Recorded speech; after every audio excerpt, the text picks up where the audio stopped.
Another day, Another live, late night. another time doing a thing. So here we are. This is Laura and Nato talking about how we ended up building the career that we have. So we build businesses, which has turned into us becoming investors and managing our own venture capital firm. But how did that happen? So, first, can I make the face? Just like the picture above. Almost. Anyways, so without further ado, let's first talk about how you can actually learn how to build and manage your own assets. One of the things that we've done as an asset management company is made it easier for other people who work with technologies like cloud native technologies. Or if you do anything that's online, you need something that's going to host what you're doing. So whether you're an app builder or you build videos, or like, I don't know, video apps, whatever you do. I don't know what you do. Different people have different things that you do. I don't know what your ideas are, but you bring your ideas, we bring the factory, and then we help make things actually become true for you.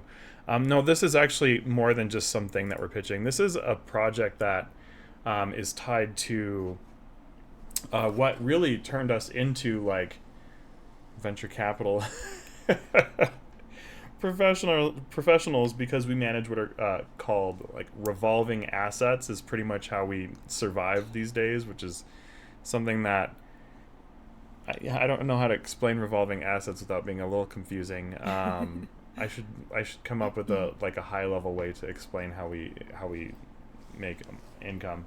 But anyways, like we started with like things like producing our own little cloud infrastructure systems that we use, which interestingly as it is, what we do isn't all that different from companies like where you see Chick-fil-A, companies like that do. But what that's led to years later is we also now have made it so that you can have an entire factory on your desk. And pretty much every industry uses software these days. So, anyways, if you're trying to learn how to build your own assets and you're trying to learn how to do things, you can learn a lot more about our journey and how we did all of these things that we do, or with the Zero Trust Cockpit app if you want to learn how to get involved into that sort of thing. So, Laura, how did we end up doing the things that we do? Sure. So I, of course, can I ask you to contextualize something really fast? Yes. You said that we are like Please. companies like Chick-fil-A.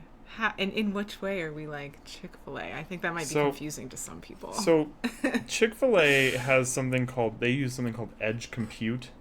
So I don't think most people know what edge compute is. So if you don't know what edge compute is, you could think of sort of like using servers that might be.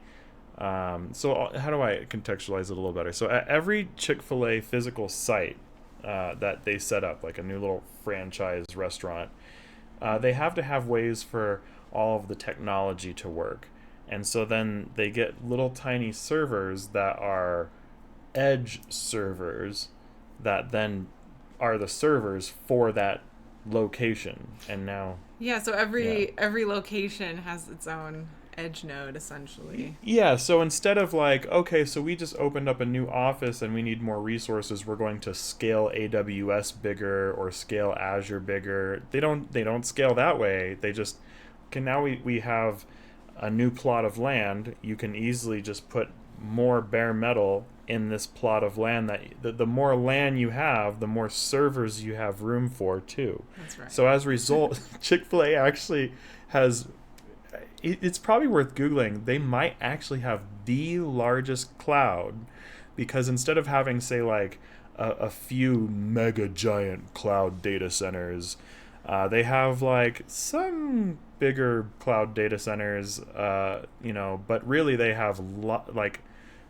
yeah. So other Many companies have like the locations. few giant, and then this place is like many locations, extra tiny data Yeah. centers. Super interesting. Anyway, Tons. we just learned about that they have such a robust cloud infrastructure, and I Yeah. just think that's super cool.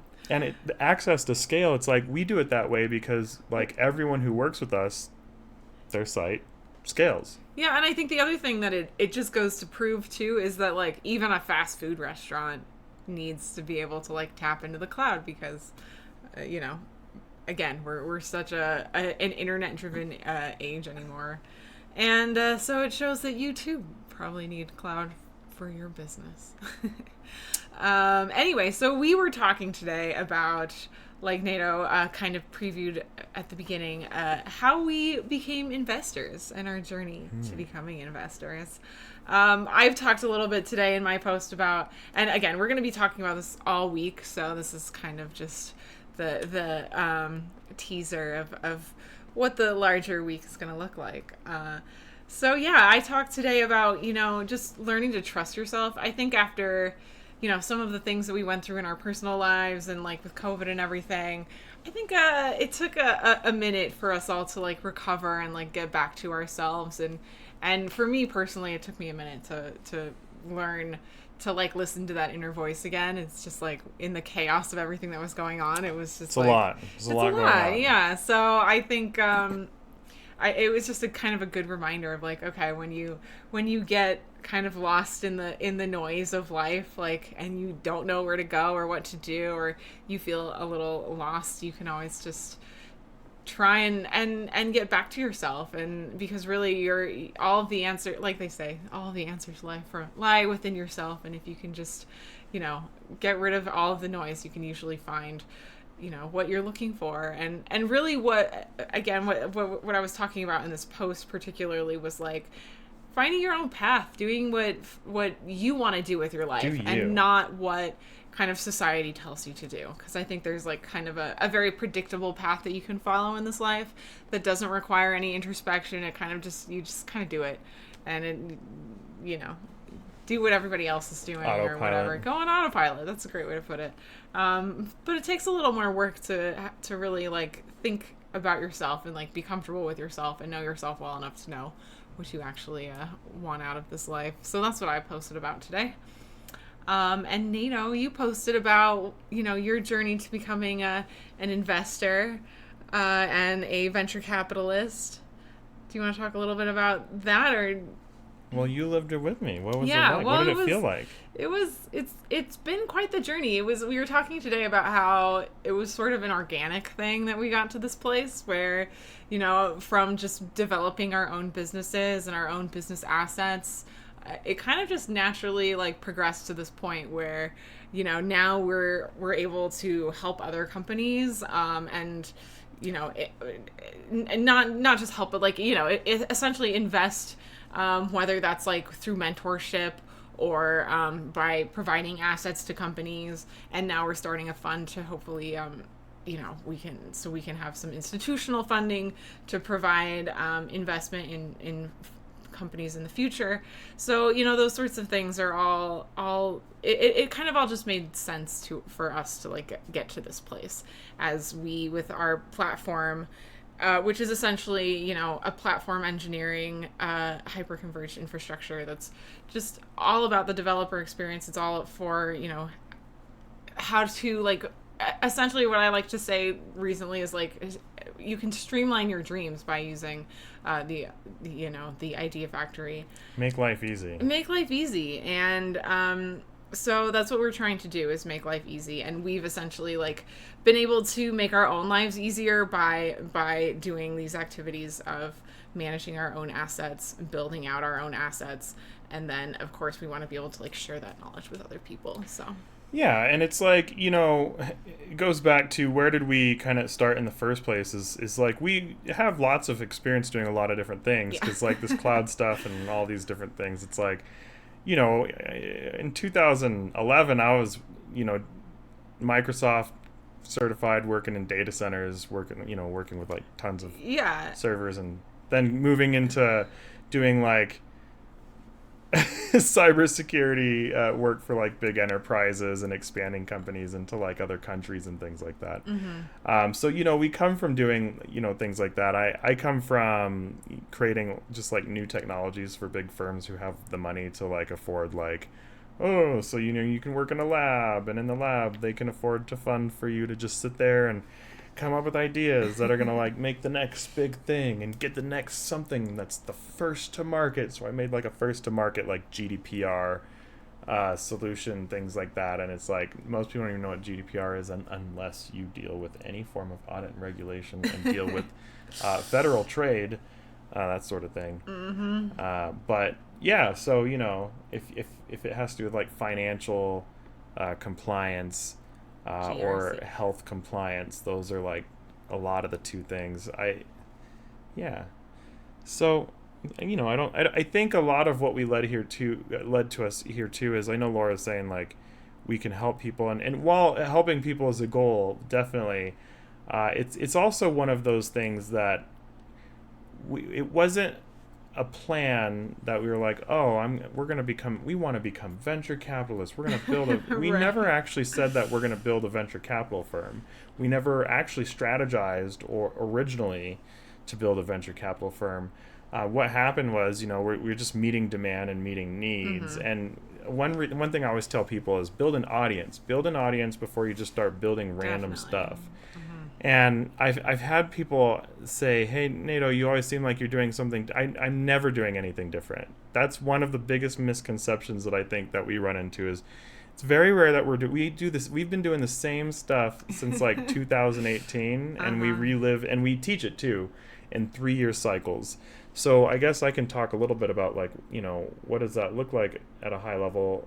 Once again, if you really want to see, we actually have like the Cloud Underground 3-year cycle, quite literally like pretty much recorded for like how we did it, how we built it, all the way, it goes all the way back to 2020. I'm not even joking. We have stuff going back to that, and you get an application so that you can actually start doing things. So all the stuff that allowed me to like basically start doing all the stuff that we did, the Zero Trust Cockpit has all that stuff just built into it. That's right. Just in one app. And yeah, anyway, so we teach the stuff. It's cheap. You can join the DevSecOps Dojo. But really, let's take a look at how did we get here? How did we get here? So I'll take a look at the chats real fast while you're at it. I think it's seriously important to consider, I say we really do like the same thing over and over again, but not completely the same. We improve what we do. We take something and we try to iterate and innovate the same things that we kind of teach. So what I always recommend to people is like, how do you start with anything? How do you start? I mean, I do say, really, you need to just take action on things, but how do you even know, like, where to take action? I think it's really easy to overthink this one. I think it's really easy to do things that will just make you go out of business. I was looking through my feed, and, there's some of the, like, bigger names out there, different people, and I just saw one of, like, Grant Cardone's post, and he's like, don't make your passion your business. And it's funny because I made a post about that a little more recently too, like don't make your passion your business, because it's a little more complicated. If you have a passion and you want to have more time for your passion, I think that there's this like idea that if you like do your passion, then like every day will suddenly feel like it's not work ever again, and you'll never work a day in your life. But in reality, it makes the passion start to actually turn into work. And whatever it was that like brought the passion of like what was like me building like things like this Olympiad project that like transformed into like us building like Cloud Underground and building like real things. My hobby and passion is like building and inventing like little things and stuff like that. And I had people be like, you shouldn't make your software open source. But the thing is, like, my happiness is in having access to my hobbies. And so open source, I get to be able to like access my hobbies, do my things. I learned that I'm not going to monetize my hobbies. Things that make me glow, make me happy, that also benefit the business. The business can still benefit from me tinkering and learning and exploring on my own if I focus on the finances to make sure that I have time. So I think how do you end up with time? That's a little more complicated, because the first thing that we need is an audience, because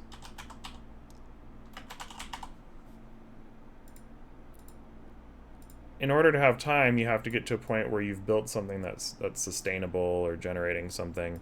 You don't generally just like start making money. If you're working like a standard job, chances are you don't really have. I don't know. I work normal jobs. I guess you really don't have time. You just like wake up, you work. Mm-hmm. You have enough time for dinner. You go to bed, do it again. A weekend comes, you're just like, I take the car in to do a few chores, and then you crash on Sunday or something, Mm-hmm. and then wake up and do it all over again on That's Monday. right. Um, but if you're trying to get out of that sort of a thing, you could start by just like pumping the brakes and be like, I'll try to get through this like as directly as possible. But if you start by building an audience, that's going to save you from doing this thing that there's a trap. There's a trap that I'm going to tell you how to avoid. So the trap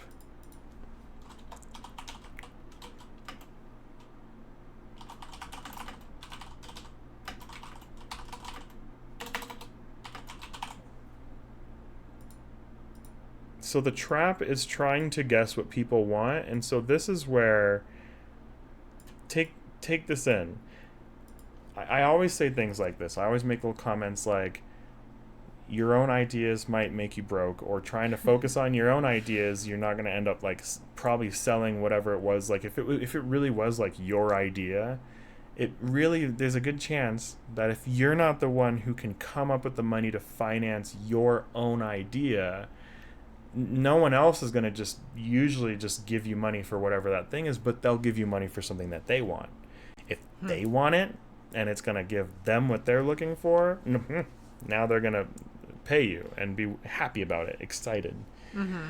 And so like for us, if you're trying to like build a business, or you want to like try to build a business with the types of things that we produce and provide and stuff like that, the first thing that you want to do is know like, who do you even like talking to, who do you even like serving, and then what are you capable of providing, and figure those things out first. But if you have an audience, people on LinkedIn or wherever you go, like really, for the most part, like people will almost always tell you like what they're looking for. One thing that I'll say, like if I go and take a look at say like my own LinkedIn profile, one thing that I do that you can take a look over, I do this on purpose, is I use the featured thing on LinkedIn, which anyone can do.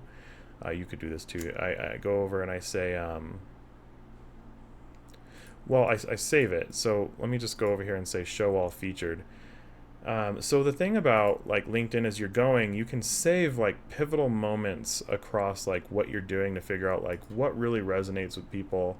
Obviously, if you're having like a big moment in your life, like people really resonate with that. So like I got the opportunity to work with like LinkedIn Learning, things like that. It's very exciting. And then, if you're like building a new product or solution that's on release, people get pretty excited about that sort of a thing. And so like really you can take a look like over the years, like what's getting attention. Things that are about your personal life tend to get a lot of attention, but sometimes you don't always want to post stuff about your personal life all the time. So notice the numbers when you're posting things that might be more businessy versus like more personal, or like funny and things like that. But you really can get an idea. Wow, these numbers are pretty consistent. Anyways, I digress. You can see over the years our numbers are pretty darn consistent, with very specific moments of like, hey, we did something that's really taken off here. So you can save those moments and immortalize them and really kind of like document. Oh my gosh, this just brings back so many memories. I This looks know. so old. Oh my goodness. Anyways, this just brings me back. So that's one of those things that is kind of interesting to me, is our audience wants to pursue their own dreams. So that's let me start there. Our audience wants to pursue their own dreams. And when people want to pursue their own dreams, there aren't really many ways to like really support them in that. Like you can either like give them a shovel, or you can give them some money, or you can give them both. And so historically, we've been giving them the shovels to dig with, whether it's like little systems and stuff like that. So we started the DevSecOps dojo with systems like this, and members, we would originally give them Raspberry Pis in these dual clusters, because the dual clusters had the resources to do what we taught in the dojo. And that stuff's expensive, so it's like we had to fund it somehow. That's right. And so you sell systems that people can actually do real work with, help them do real work. And then the thing is, you see these people's lives grow, and all of the people who were involved in the original days of the dojo still talk to us, still reach out. Also, thanks for the support over the years. And I do want to try to catch up with some of you, so I do catch you in the chats and stuff like that. Yeah, So yeah, I agree. Now's the time we can do some big things. So anyways, but this goes back to how can we finally even support even our original members who, what's oftentimes that barrier to succeeding. So it's usually money. Right. Let's just be blunt. Be real.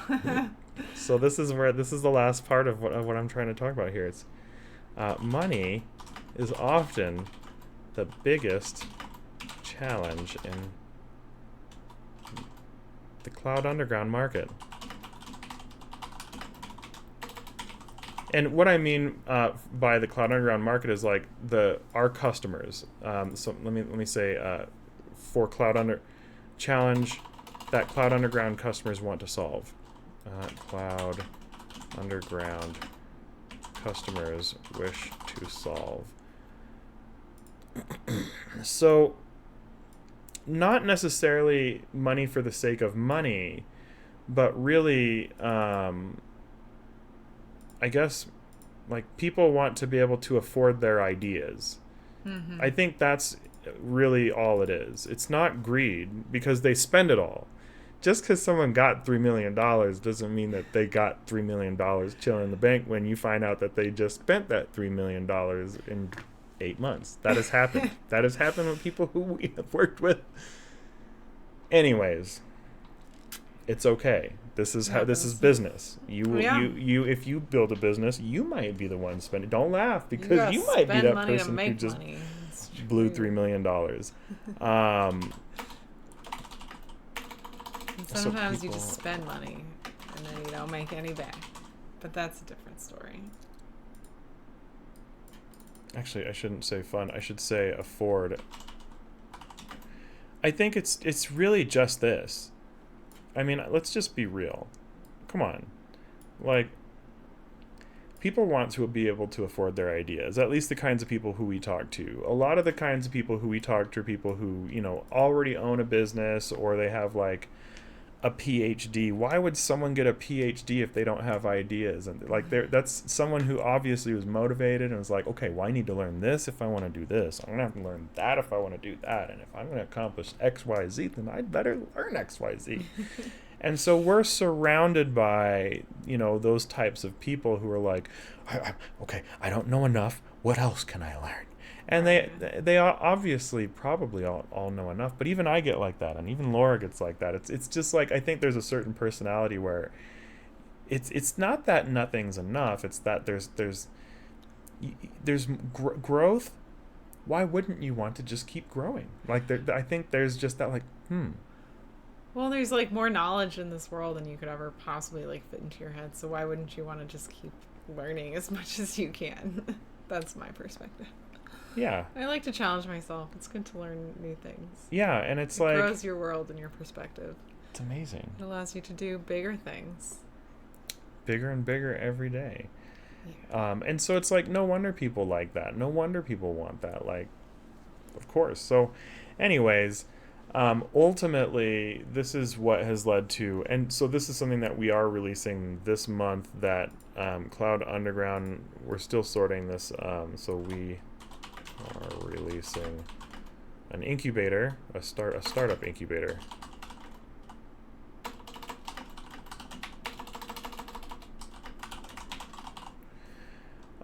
And so one thing that I'm excited about with this incubator is we are actually working to connect with other people who are in, who understand finance and funding in the startup world and helping people get off the ground. We're not doing it alone anymore. Yeah. In a good way. It's like you gotta start somewhere. I mean, the alternative is to just not start. So if you don't know the right people, then just start, and then eventually you meet more people. That's right. I mean, that's Yeah. how we've met everyone, or most of the people in our spheres. Is just over the course of doing business, you eventually attract the right kind of people. Yeah, so ultimately we ended up, we became venture capitalists by listening needs of our audience. So, really, I think it's one of those things that, like, for us to thrive and for our audience to thrive, sometimes we ourselves have to sort of like put some of our own like fun interests aside and hobbies. And to me, that's a good thing. Like, that can sound, I know it's like, oh, but don't you want to work on your passions? No, I don't. I actually don't. Like, I want my passions to stay my passions. I've tried that before. People told me not to, and I did it anyways. And now I'll tell you that I think also, just like I was told, don't make your passions your job. I also don't want, me personally, don't want my passions to be my job. I want to have the money give me maximum free time, and then I want the maximum free time to let me have access to as much of my passions as I want, without limits, without walls, without, if I want to like go and build some crazy like monstrous machine as a mad scientist that's going to like, I don't know, maybe I make a time machine because I felt like it, because I felt like it though, and because I could afford it. Yeah. Anyways, so that's a lot of what brought us to venture capital.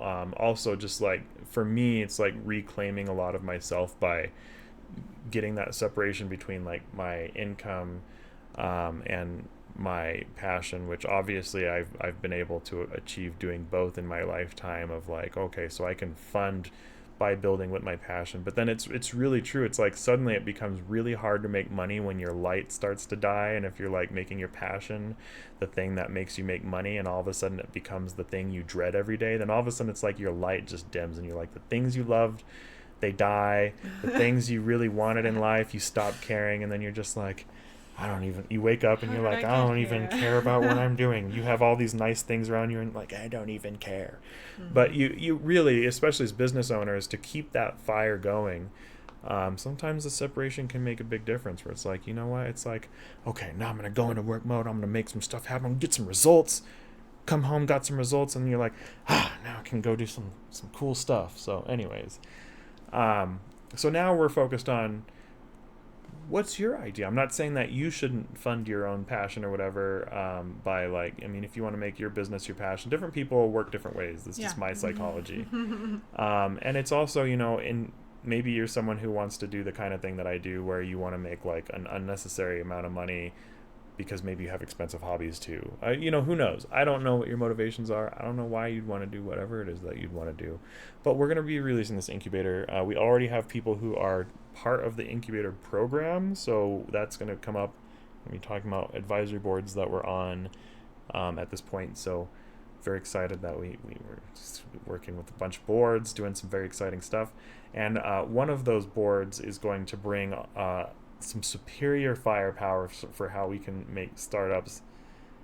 Like, if you're a startup and you want your life to change real fast, that's going to be amazing. I'm excited about what we've figured out. Anyways, More on that in the future. be ready for it. So anyways, that will come up when the time is right. Big things happening. Thanks for listening to us, and we hope that you're sleeping well tonight so you can get some rest. Rest is an important thing. Do you have any final words? Final words. No. Final words. No, unless yeah. Anyway, Yeah. thanks all for joining us, and we'll see you tomorrow. Yeah. Protect your passions. Become what your audience wants you to become, so that you can keep more time for your passions. Stay excited. Come on, let's go. Yeah. Follow us for more. Appreciate you.